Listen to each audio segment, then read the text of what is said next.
all of this is a way of saying that we are now in an America where one side has become fully gangsterized.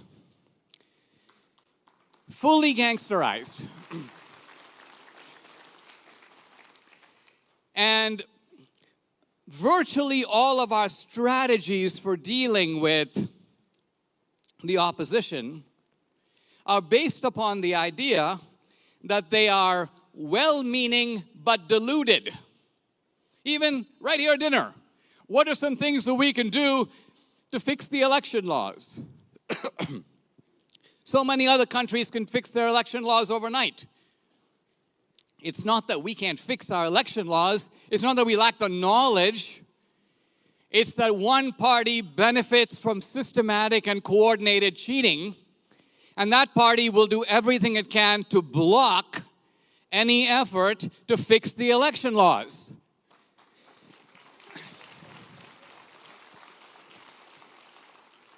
And if you don't realize that, you're engaging in a sort of a fruitless enterprise. Throughout the Obama years and even now, you have all kinds of people who are in effect lecturing the Democrats. Confiscatory taxation is not a good idea. All this promiscuous spending is not a good idea because guess what? It'll drive up the deficit. The underlying premise, completely false, is that the other side cares at all about any of this. They don't. They have no interest in it. It's obvious. And this now has to do with all of our problems from the border. Again, is it that we don't know how to seal the border? We do. Is it that we don't have laws to seal the border? We do.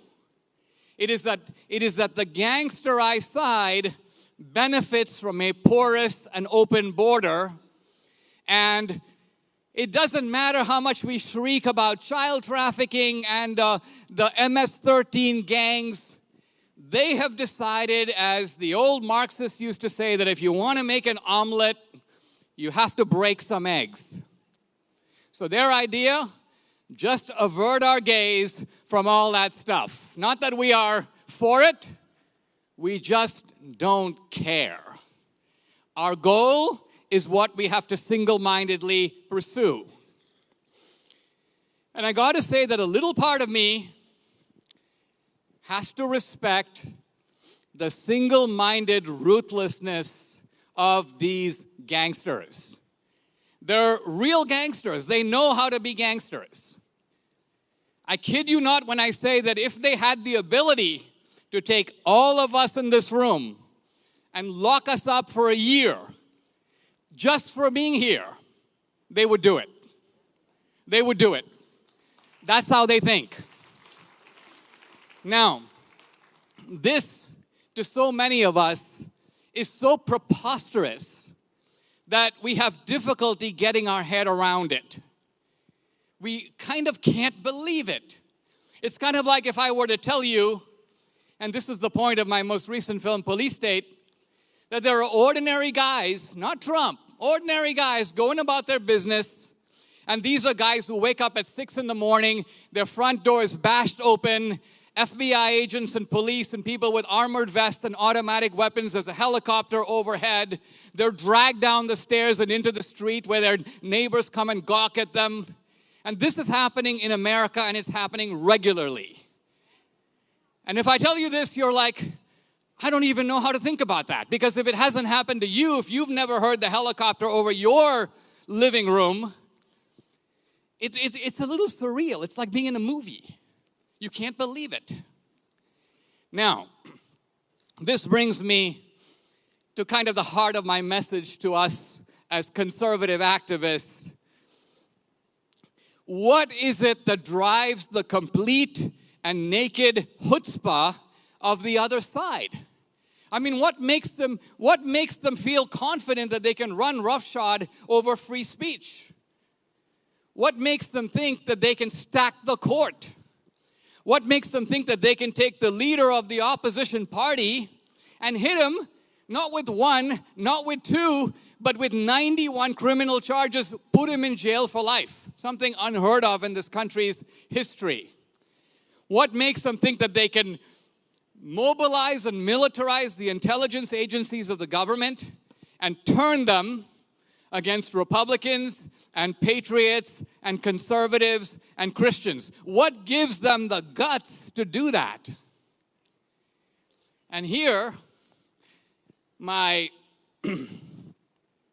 somewhat dismaying answer is that what gives them the guts is us. Us.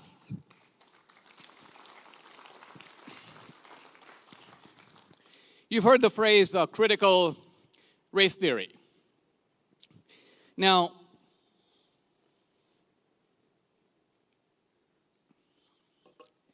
let's put aside the race part for a moment and just focus on the word critical. Critical means analytical. You look and you watch. And for the past 20 years or more, the other side has been critically watching us. And what do they see? They see that we are, from their point of view, the party of the nice guys. We're the party that wants to meet them halfway. We're the party that wants to live and let live. We're the party that says things like, we will have a president who will represent all of you as well as all of us. We are the party of turn the other cheek. What I'm getting at is, from the point of view of these hard and ruthless people, we are the party of the namby-pambies. And it is our passivity, it is our bovine stupidity, it is our obstinate, chronic unwillingness to face the situation we find ourselves. That is the prime motivator of their aggression. In the same way that the bully is motivated by the fear that he sees in the eyes of his targets. And they begin to retreat, and the bully begins to advance. Now, our leaders and the people that we constantly extol were not like us. They were people who recognized the seriousness of their situation. George Washington was facing a British army much stronger than his own. And in fact, truth be told, if the British had deployed their full power against Washington, there is no way he could have won. The American Revolution would have been finished before it got started. It wasn't some brilliant military maneuver. It's just that George Washington realized that the British would never fight America with the same determination that they fought Napoleon. It was too far away, and they didn't care as much. So you didn't have to beat them outright, which the United States could not do. You simply had to harass them. You simply had to make it more painful for them to stay than to leave. And a guerrilla war was suited to that purpose. And so Washington realized that's kind of the war we have to fight.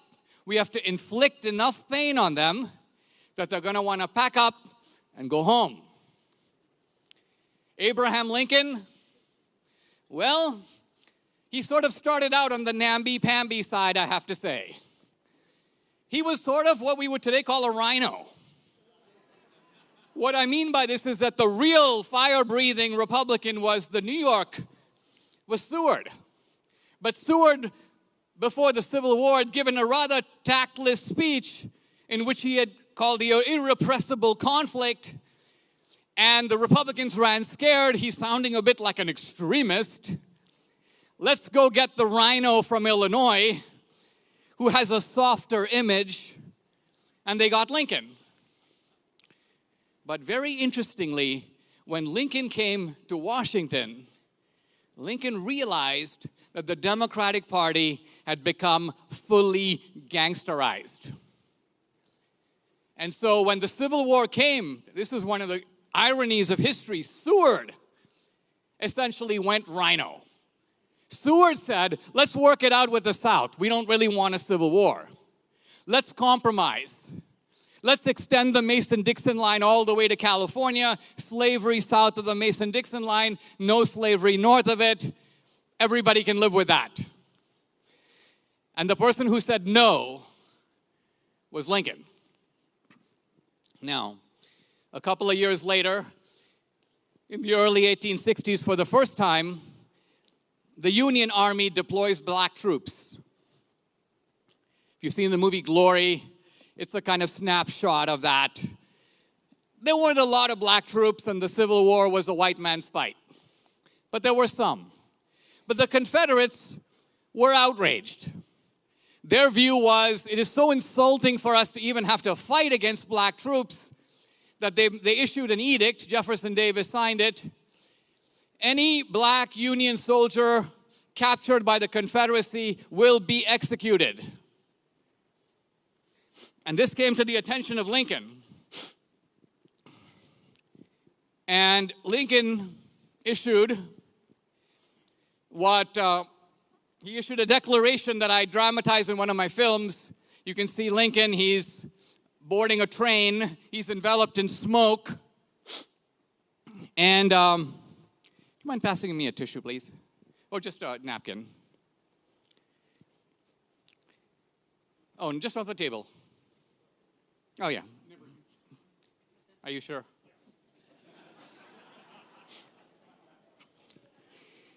Thank you. This sometimes happens to me when I get into it. Lincoln issued what historians call the Order of Retaliation. Order of Retaliation, 1863.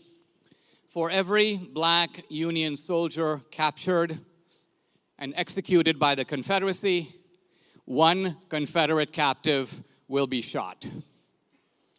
Now, why would a moderate man like Lincoln issue an order of such evident barbarity?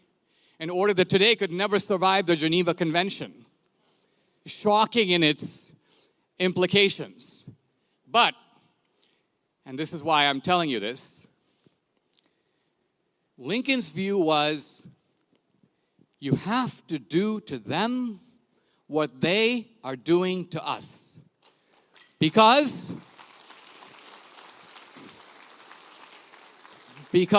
if you don't, they will never stop. They will never stop. Another way to put it is that we are faced with a sort of unprecedented situation that we haven't seen in our lifetime, when we have people who are not interested in playing by the rules. And it's not even the leadership. The leadership is backed up by the rank and file. Go to rank and file Democrats and say basically this: if you could lock up Trump for the rest of his life on a reason that we don't even have to speculate about, let's just say that you had the power to do it without a trial, would you do it? And a lot of them will go, absolutely, we will do it. Why? Because they have been putting out the propaganda that our side is the party of autocracy. We are the autocrats.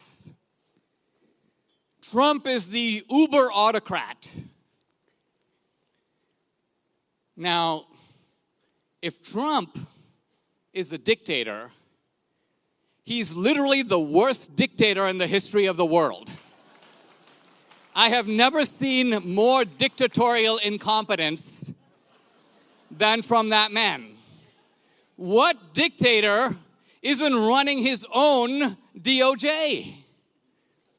What dictator loses an election and has to vacate his office? What kind of tin pot dictatorship are we talking about? Trump isn't running the police state, he's running from the police state. So that doesn't even make any sense. But my point is that there is now in place a system of gangsterization at every level. Censorship is one side of it, political targeting is another, election rigging is a third. And our approach, again, needs not only to be retroactive. Hey, Dinesh, what are we going to do to stop the mules in 2024? As far as I know, there were no mules in 2022. Why? Because there were a lot of patriots who were sitting at the drop boxes with their iPhone, and they were like, we're waiting for mules. You show up with a satchel of ballots, we're going to be taking your photo. You're going to be on social media. And the Democrats knew that, so they're like, time to move to another strategy. It's called the paper size doesn't really fit the printer in Maricopa County strategy. And this only happens on election day, where conveniently everybody from Kerry Lake to Abe Hamadeh to Trump, Republicans, save your votes and go out on election day. The Democrats are like, perfect. That's when we spring our trap.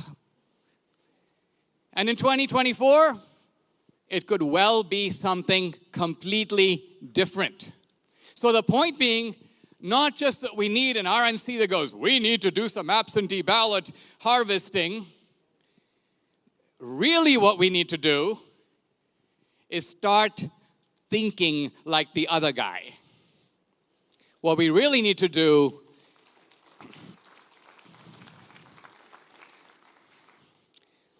and the Bible says we should be wise as serpents, a line that we often recite, but a line that we never think the implications about. Because being wise as a serpent means seeing the world from the serpent's point of view. And not only that, but recognizing that you have to do what is needed to defeat the serpent. And that may call on you not only to act differently, but to think differently, and I'll go further, to be a different kind of person.